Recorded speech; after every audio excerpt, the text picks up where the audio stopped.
Você sabia que o primeiro livro de ficção científica brasileira foi escrito por uma mulher nordestina? Isso mesmo, em 1899, Emília Freitas escreveu A Rainha do Ignoto, uma obra visionária que desafiou as convenções do século XIX. Descubra como uma sociedade secreta de mulheres poderosas, lideradas por uma rainha enigmática, construiu uma utopia feminista em meio a uma sociedade patriarcal e escravocrata. Este romance pioneiro mescla fantasia, crítica social e espiritualismo, oferecendo uma narrativa rica e instigante que continua relevante até hoje. Ficou curioso? Então não perca mais esse vídeo do Incentivando a Leitura.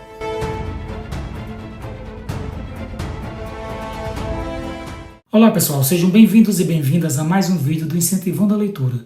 Meu nome é José Nilton Forte e no vídeo de hoje eu vou falar sobre o livro A Rainha do Ignoto, de Emília Freitas. Mas antes de começar a falar sobre esse assunto, eu gostaria de pedir para quem ainda não é inscrito, se inscrever no canal, pedir também que curtam, comentem, compartilhem esse vídeo, pois isso estará me incentivando a fazer mais vídeos e fazendo com que esse conteúdo chegue a mais pessoas. Com certeza, a maioria de vocês nunca ouviu falar dessa escritora cearense, Emília Freitas. Ela nasceu em 1855 em um distrito que pertencia à cidade de Aracati, no Ceará. Após a morte do pai, mudou-se com a família para Fortaleza, onde estudou francês, inglês, geografia e aritmética em um colégio particular, posteriormente formando-se professora na escola normal. A partir de 1873, aos 18 anos, começa a contribuir com poemas e textos em prosa para diversos jornais de Fortaleza, participando também ativamente de organizações feministas e abolicionistas. Em 1892, ela e seu irmão mudaram-se para Manaus, Amazonas, onde ela viria a atuar como professora. Casou-se em 1900, aos 45 anos, com o jornalista Arthur Vieira, e volta a morar no Ceará. Ela se tornou-se cofundadora do grupo espírita Verdade e Luz, de Maranguape, Ceará, e publicou junto ao marido o jornal espírita Luz e Fé. Em 1901, retornou a Manaus, onde faleceu em 18 de agosto de 1908, após a morte do marido. Embora tenha sido esquecida por muitos anos, sua obra vem sendo redescoberta e valorizada por estudiosos da literatura brasileira, especialmente quando se trata da questão feminina na literatura. Eu só vim tomar conhecimento da obra de Emília Freitas através do clube de leitura Trinca Literária, que em seu primeiro box trouxe os pioneiros da ficção científica, e um dos livros era justamente o dela. Gostei muito da sinopse do livro e fiquei super curioso para lê-lo. Só agora tive a oportunidade de ler essa história maravilhosa, que irei resumir aqui para vocês e dar minhas impressões sobre ele. Antes, vale destacar que já tenho 2 vídeos sobre o clube de leitura Trinca Literária. Um sobre o primeiro box, com a temática dos pioneiros da ficção científica, e um outro sobre o segundo box, que trouxe a temática do gênero policial. E se você tem interesse sobre a temática da ficção científica, tenho ainda um outro vídeo sobre o primeiro livro de ficção científica escrito, o Narrativas Verdadeiras, de Luciano Samosata, publicado no século II d.C. Bom, a história se inicia com a chegada do jovem Edmundo na pequena e pacata Passagem das Pedras, antigo distrito do município de Jaguaratuna, no Ceará. Edmundo estudou direito em Recife. Com a morte do pai, pegou a herança e torrou quase toda viajando pelo mundo. Depois de um tempo, voltava para o Ceará, quase pobre, com o objetivo de visitar uma das fazendas que possuía por lá. Ao pernoitar em Passagem das Pedras, em uma noite de lua, vê uma linda mulher toda de branco tocando harpa em cima de uma canoa com uma figura hedionda ao seu lado. Ele fica intrigado e ao mesmo tempo encantado pela bela mulher. Naquele mesmo dia, ele tinha ouvido falar de uma moça encantada que vivia em uma caverna perto dali e vivia de fazer o mal a todos. Ela era conhecida na região como a Funestra. Funestra, para quem não sabe, significa mortal, fatal, desgraçada, sinistra. Intrigado, Edmundo decide ir até a caverna do Arerê, onde diziam que ela vivia, para ver se a mulher que ele tinha visto era a mesma que falavam. Chegando lá, ele a vê ao lado de uma criatura horrenda e um orangotango que segurava uma arma. Assustado, ele decide retornar enquanto ainda estava claro. Edmundo passa a conviver com os habitantes da pequena vila. Dentre eles, muitas moças fúteis que viviam de intrigas e fofocas e só pensavam em arranjar um marido. Mas, diferente dessas moças, era Carlotinha, filha da professora Raquel, moça ingênua que logo se apaixona por Edmundo. Porém, devido à timidez dela, ele a achava muito sem graça. Edmundo não tinha interesse em nada por ali, apenas em saber quem era a funesta. Ele soube de um caçador de onças que morava por ali que diziam que ele sabia da funesta. Edmundo aproxima-se então do caçador, que se chamava Probo. Probo é também um nome comum que significa íntegro, honrado, honesto, coisa que o caçador não era. Edmundo indaga o caçador sobre a funesta. Ele conta o que sabe sobre ela, que na realidade ela era conhecida entre os seus por Rainha do Ignoto. Ignoto significa desconhecido. Probo conta que trabalhava como guarda-livros, ou seja, como contador, em uma empresa. Endividado e aproveitando-se da ausência do seu chefe, ele decide dar um desfalque no cofre da empresa. Arrependido, ele tenta dar cabo de sua vida, porém ele é impedido pela Rainha do Ignoto, que lhe oferece dinheiro para que ele possa repor o que foi roubado. A única exigência era que ele e sua esposa embarcassem com ela em seu navio, e assim eles fizeram. Probo diz que não tinha muitas informações sobre a rainha, porém sabia que vivia em uma ilha perto da costa, que possuía uma fortuna imensa e que nunca navegante algum viu ou deu um caminho para chegar a essa ilha. Edmundo ouvia, mas duvidava de toda aquela história. Querendo provar a Edmundo que o que ele falava era verdadeiro, ele tem uma ideia. Edmundo tomaria o lugar de uma das paladinas da Rainha do Ignoto, que tinha acabado de falecer. Ele se vestiria de templário, que era a roupa que a paladina usava, teria o rosto coberto e nem precisaria se preocupar com sua voz, pois ela não falava, devido a um trauma que lhe acometeu. Edmundo aceita então o desafio de se infiltrar entre as paladinas e tentar descobrir o segredo daquelas mulheres. A paladina que faleceu chamava-se Odete. A jovem foi resgatada pela Rainha do Ignoto por estar muito mal e depressiva, pois sua mãe havia tomado-lhe o noivo e a tratava muito mal. Devido a essa situação, ela tenta dar cabo da sua própria vida, porém é salva pela Rainha do Ignoto. Dias depois, todos já davam por falta de Edmundo na vila. Os boatos eram que havia enlouquecido e fugido. Vestido de Odete, ele é levado para a Gruta do Arerê e de lá por um trem até a costa, onde entra em um navio para ser levado à Ilha do Nevoeiro, o lar da Rainha do Ignoto e das suas paladinas. No centro dessa ilha ergue-se um majestoso palácio, símbolo da liderança feminina e da busca por justiça. Ao redor do palácio, mulheres conhecidas como paladinas do nevoeiro desempenhavam diversas funções, vivendo de forma independente e colaborativa. Essa sociedade alternativa representa uma crítica à sociedade patriarcal da época, oferecendo um espaço onde as mulheres podiam viver livre das restrições impostas pelo mundo exterior. Na ilha, Probo confessa a Edmundo que o havia infiltrado lá para que ele o ajudasse a desmascarar e denunciar toda aquela irmandade, pois achava um absurdo gastarem tanto dinheiro para fazer o bem. E para completar, ainda eram abolicionistas, republicanas e espíritas. Edmundo começa então a ter asco de Probo, porém para não contrariá-lo, uma vez que estava nas mãos dele, disse que poderia contar com ele. Edmundo, nos trajes de Odete, sai para conhecer a ilha e é apresentado ao prédio do asilo, onde ficam os deficientes e loucos, que eram trazidos ali para saírem do sofrimento ao qual eram subjugados por seus familiares e conhecidos e buscarem algum tratamento. A grande maioria das pessoas resgatadas pela Rainha do Ignoto eram mulheres que haviam sofrido alguma violência física ou psicológica, na maioria das vezes por homens. A rainha e suas paladinas as resgatavam e tentavam dar dignidade a elas. Probo conta que o grande dom das paladinas era a hipnose, que com isso conseguiam se disfarçar em qualquer pessoa e também receber entidades espíritas.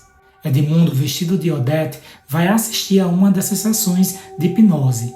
Nela, a paladina Marciana hipnotiza uma jovem que revela fatos do futuro que iriam acontecer em breve, como um naufrágio de um navio ali perto, um incêndio em Belém do Pará e negros sofrendo em uma fazenda no Recife.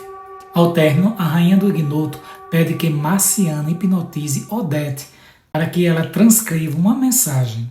Edmundo, por baixo do seu traje, fica desesperado e ele é hipnotizado e transcreve uma carta.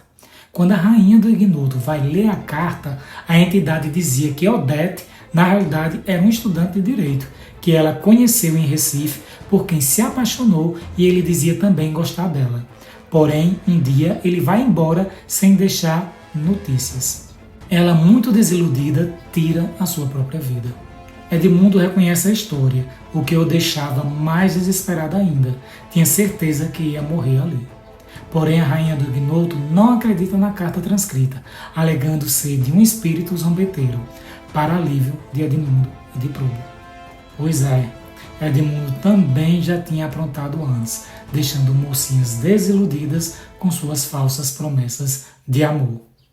A rainha do ignoto, a generalíssima Marta Vieira e a almirante Inês Raci partem junto com as demais paladinas em mais uma missão no navio Tufão. Edmundo é colocado no navio por Probo, que fica desesperado pois não queria ir. Ele se irrita com Probo, pois o combinado era ele ficar apenas 3 dias na ilha e depois ir embora, e agora ele estava indo numa missão desconhecida. Probo também se irrita com Edmundo e ameaça jogá-lo do navio. À noite há uma grande tempestade que deixa toda a tripulação do navio Tufão assustada. Um outro navio, a uma certa distância, é visto naufragando. A rainha do ignoto, junto com o orangotango, pulam no mar para salvar os náufragos. Todos no navio ficam paralisados, achando que ela não iria conseguir sair viva dali. Porém, minutos depois, ela aparece iluminada por relâmpagos como um ser sobrenatural, recebendo a bordo os náufragos. Uma vez salvos os náufragos, o navio parte para Belém do Pará, onde a rainha do ignoto e suas paladinas iriam ficar por alguns dias espalhadas pela população, disfarçadas de outras pessoas. A missão delas em Belém do Pará é salvar mãe e filha de um incêndio. As paladinas descobrem que o incêndio seria proposital, feito pelo dono de uma loja para receber o seguro. Antes do dia do incêndio, a rainha do ignoto acaba ajudando uma moça negra que é violentamente agredida por seu companheiro, que devido a uma intriga de vizinhos, acabou batendo nela. Como já previsto, o prédio pega fogo, incendiando também o apartamento de cima em que morava a jovem Laura, que estava acamada, e sua mãe. Para salvar a moça, a rainha do ignoto aparece como um bombeiro, Júlio Pequeno, e em meio às chamas consegue retirar Laura de seu apartamento. Em seguida, a rainha, ou melhor, o bombeiro Júlio Pequeno, vai até o dono da loja e prova que sabia que ele tinha sido o responsável pelo incêndio e faz um acordo com ele, que ele volte para sua ex-esposa, que estava em um asilo e havia sido abandonada por ele. Não tendo outra opção, ele aceita o acordo. De Belém, o navio parte para Manaus. Lá, elas salvam um rapaz de ser morto e ajudam uma senhora que tinha tido um terreno seu tomado pelas autoridades para que no lugar fosse construída uma igreja. De Manaus, vão para Recife, onde libertam negros escravizados que eram tratados na base da chicotada e com todo tipo de violência possível. Por fim, partem de volta para o Ceará. Nisso tudo, já fazia 3 anos que Edmundo andava disfarçado de Odete. Mas vocês querem saber o que acontece com Edmundo? Será que Probo consegue denunciar a rainha do ignoto às autoridades? Qual é o fim da rainha e de suas paladinas? Para saber tudo isso, não deixem de ler essa história maravilhosa. A Rainha do Ignoto é um livro surpreendente, uma história à frente de seu tempo, não só por pertencer ao gênero fantástico ou de ficção científica, mas também por tratar de temas como feminismo, igualdade de direitos, abolicionismo e religiosidade. No meio disso tudo, a autora ainda traz a cultura de cada região, como os eventos sociais no interior do Nordeste, as festas juninas, o Carnaval do Rio de Janeiro e a cultura nortista. Apesar de ser classificado como o primeiro livro de ficção científica, não vão esperando situações como seres de outros planetas, viagens interplanetárias, utilização de máquinas e equipamentos sofisticados. O gênero da ficção vai estar presente na construção da sociedade utópica, idealizada pela rainha do ignoto, no poder do hipnotismo e do ilusionismo, pois elas conseguiam se passar por qualquer outra pessoa.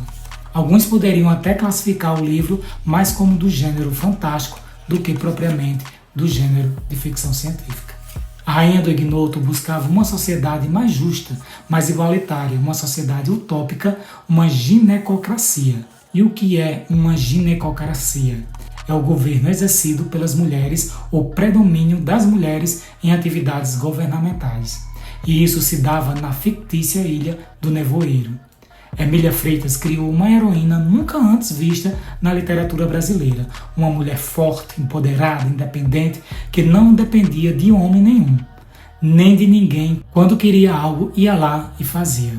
Porém, apesar de aparentar ser uma mulher fria e severa, ela também tinha seus problemas internos que a perturbavam e fazia com que ela sofresse muito, sem que ninguém desse por isso. A rainha do ignoto não tem nome, usa vários ao longo da história, nem tem rosto, aparece transformada em várias pessoas. Talvez isso represente a vida da mulher do século XIX, escondida, apagada, sem vida, dependente em sua grande maioria das vezes de um homem. Essas mulheres não tinham vez nem voz. Irônico também ver que Emília Freitas fez toda uma história de visibilidade feminina contra o apagamento da mulher na sociedade, querendo que elas tenham vez e voz, que se emancipem, mas a obra da autora foi toda silenciada e apagada por anos. Quem já tinha ouvido falar de Emília Freitas? Quem estudou Emília Freitas na escola? Que livro didático fala sobre ela? Com certeza nenhum. Assim como ela, várias outras escritoras brasileiras também foram silenciadas. O livro A Rainha do Ignoto parece ser um grito da autora em querer que as mulheres se emancipem, se libertem das garras que as prendem. Esse livro torna-se então uma leitura essencial para quem deseja conhecer as raízes do pensamento feminista na literatura brasileira, assim como também da literatura fantástica e de ficção científica. Com sua narrativa instigante e inovadora, Emília Freitas nos convida a imaginar um mundo onde as mulheres podem reescrever seu destino, e isso, por si só, é revolucionário. E aí, ficaram interessados em ler o livro? Em conhecer mais sobre Emília Freitas? Espero que sim.